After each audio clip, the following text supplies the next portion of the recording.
Hey guys, JJ Burner here, back with another video. In this video, I'm going to be showcasing the new Midsummer Nightlight kits.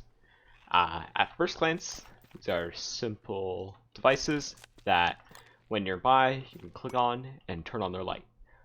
These can be obtained through taking Cawnival tokens and playing these games in the new event to earn tokens. And these tokens you can spend on this tab, sorry, not tokens, tickets, and you can buy them here at a prize exchange.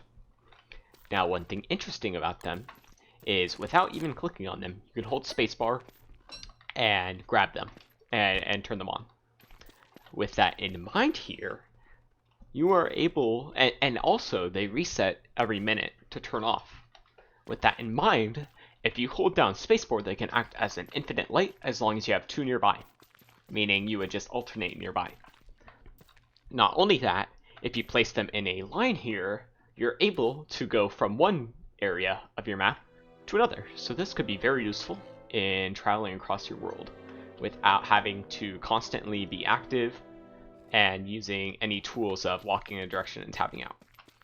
Now, one thing this helps very useful in is to gather supplies that are not movable. Things such as cactus, light bulbs, glowberries, and worlds without reed traps. You can place these lights around and you will automatically pick them up. So I can showcase that here.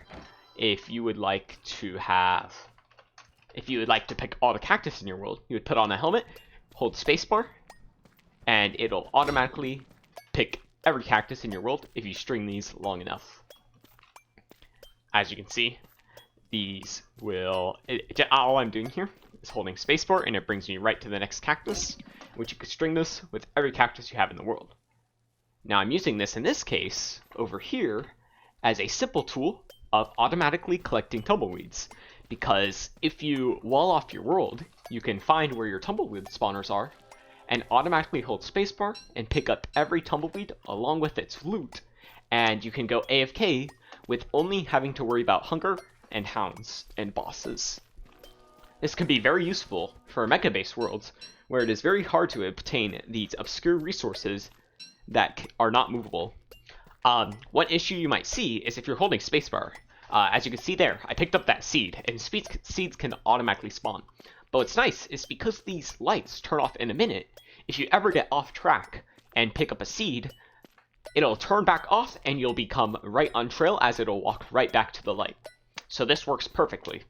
As you can see, for the last minute, I haven't even touched my keyboard and I'm automatically moving along to every tumbleweed spawner.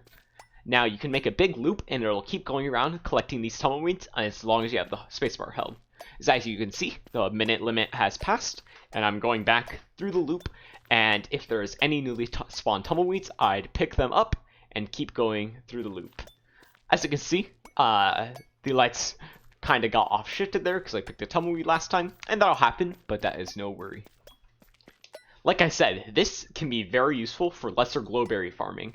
If you're ever in need of grabbing all the moggles and you don't remember where all your things are in the world, you can just make a path between them and just hold spacebar and pick up every single one.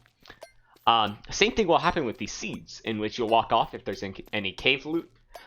But otherwise, this is a perfectly safe method, and as you can see, you won't need any light if you place them close enough.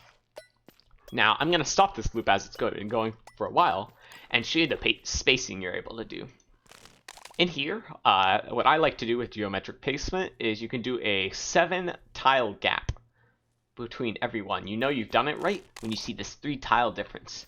Now this is very close to not quite working, as sometimes you won't be close enough and your character won't walk from one light to another. So the safe option is to instead go with a 2-tile gap, which occurs when you do it 6 apart. I will use a sign wouldn't demonstrate that well. I would have to re-grab the item.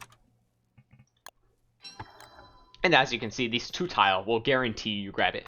You can place them as close or far away as possible. I'd recommend this 2-tile gap though, as these are fairly expensive. You'll have to farm a lot of tickets for this, and this is why this is a suggested late game strategies.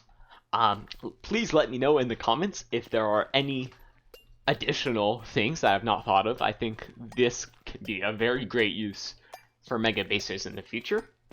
And this is JJ signing out. Thank you for watching. I hope you guys have a good one.